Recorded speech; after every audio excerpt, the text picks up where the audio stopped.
Welcome to our guide on completing pay later orders efficiently. We'll walk you through the process, ensuring a smooth and hassle-free experience when settling your bill using modern payment methods. Start by scanning the QR code on the table. This will direct you to the menu where you will be able to see your outstanding balance.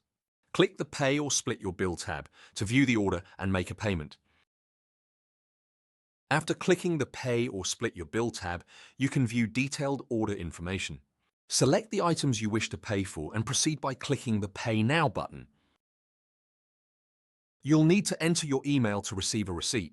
You also have the option to add a tip by selecting a percentage. Once done, click Pay to proceed with the transaction. Choose from various local payment methods available via Pay tabs, including Apple Pay. After selecting your preferred method, click Pay Now to finalize the payment.